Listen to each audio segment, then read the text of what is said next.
Post mortem report పక్కన చేసిన అంటే నా ఒక్క వాదన ఏంటిదంటే సార్, మామూలుగా సస్పెక్టెడ్ డెత్ ఏదైనా సరే అందులో ఫస్ట్ పోలీస్ వాళ్ళు కౌంట్ చేసేది ఏంటి sir, post mortem report.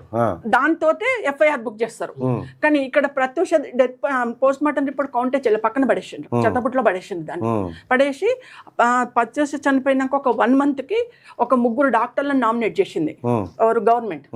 Nominate చేసి ఆ 3 డాక్టర్లతోటి రకరకాల డాక్యుమెంట్లు సేకరించుకొని, సిడిఎఫ్టి డాక్యుమెంట్ అంటే ఆ డాక్యుమెంట్ అంటే ఇలా అన్ని సేకరించుకొని ఆ డాక్యుమెంట్ల ఆధారంగా వీళ్ళు ఒక రిపోర్ట్ తయారు చేశారు. ఆ రిపోర్ట్ ని సిబిఐ కౌంట్ చేసింది, సెషన్ కోర్టు కౌంట్ చేసింది, హైకోర్టు కౌంట్ చేసింది. నేను అదంటున్నా, ప్రత్యూష బాడీని పోస్ట్ మార్టం చేసిన డాక్టర్ రిపోర్ట్ అతను క్లియర్ గా చెప్పింది సార్, పోస్ట్ మార్టం లో ఉంది, పోస్ట్ మార్టం లో ఉంది. ప్రత్యూష తొడల మీద, ఎబ్డమ్ మీద ఒకరికంటే ఎక్కువ వాళ్ళది ఉన్నది. ప్రత్యూష తొడల మీద, కడుపు మీద, చెస్ట్ మీద అన్ని ఘాట్లు ఉన్నాయి, గక్కినట్టు ఘాట్లు ఉన్నాయి. ఆ అమ్మాయిని ఘోరంగా రేప్ చేసి చంపేసిండ్రు అనేసి ఆయన క్లియర్ కట్ గా ఇచ్చాడు సార్. దాని పక్కన పడేసాను. ఇంకా మనకు న్యాయం ఎక్కడ దొరుకుతుంది సార్? మెయిన్ ఒక డెత్ కు కావాల్సిన ఎవిడెన్స్ ని పక్కన పడేసిన తర్వాత ఇంకా నాకు న్యాయం ఎక్కడ దొరుకుతుంది, నా బిడ్డకు న్యాయం ఎక్కడ దొరుకుతుంది?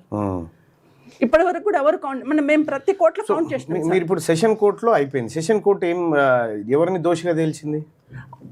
ఒకటి సార్, సిడిఎఫ్డి ఉంది కదా సార్, నాచారంలో ఉండే అప్పుడు సిడిఎఫ్డి వాళ్ళు ఏమన్నారంటే, అమ్మ మీరు వచ్చేసి డిఎన్ఏ టెస్ట్ కు బ్లడ్ ఇవ్వండి అన్నారు.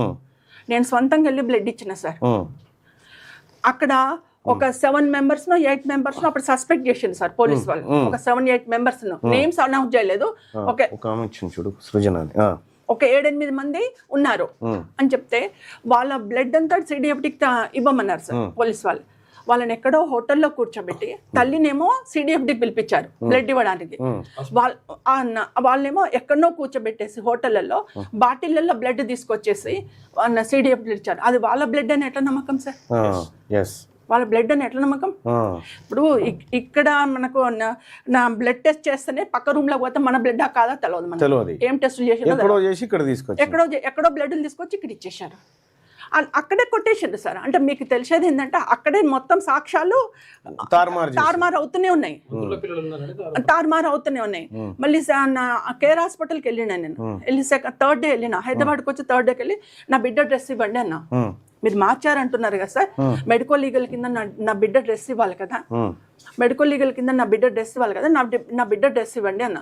అంటే డాక్టర్ గారు, ఆ సోమరాజు గారు ఏమంటారంటే, డైరెక్ట్ వెళ్ళి చైర్మన్నే కలిస్తే ఏమంటారంటే, లేదు మేడం మేము ఆ రోజే దాన్ని కాల్ చేసినాము అని.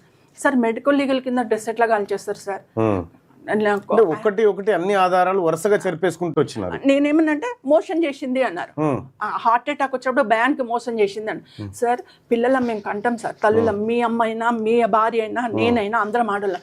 పిల్లలను కంటాము, పిల్లల్ని పెంచు. అప్పుడు మాకేం అసహ్యం ఉండదు సార్. పిల్లల్ని పెంచి పోషించుకుంటాం, ప్రతిదీ తీస్తాం, మేము తీసేసి శుభ్రం చేసుకొని పెంచుకుంటాం పిల్లలను. కన్న తల్లులు అంటే అదే సార్. మాకెట్లా, నాకెందుకు అసహ్యం వేస్తుంది సార్? ఇచ్చేయను ఉంటుంది నా బిడ్డని, నాకు అట్లనే ప్యాక్ చేసి ఇచ్చేయను ఉంటుంది. మీరు ఎందుకు కాల్ చేసిందంటే, లేదు మా దాంట్లో రూల్ ఎట్లా అంటే, ఓకే సార్ మీ దాంట్లో రూలు, వర్కర్స్ తీసిండ్రు కాల్ చేసి. పైదేమైంది సార్? కిందంటే మోషన్ అయింది పైజామ్లో. పైదని ఇవ్వచ్చు కదా, మీరు పైదెందుకు మీరు తీసేసినట్టు? లేదు మొత్తం డ్రెస్ కాల్ చేసిండ్రు అని. ఒక 2 days తర్వాత మళ్ళీ నన్ను పిలిచి ప్రత్యూష చెప్పులను మంచిగా ప్యాక్ చేసి రాక్లో పెట్టి నన్ను పిలిచి, అవి మీ అమ్మాయి చెప్పులే కదమ్మా మీరు తీసుకోండి. ప్రత్యూష చెప్పులకు అంత విలువ ఉంది, ప్రత్యూష డ్రెస్కు విలువ లేదా సార్?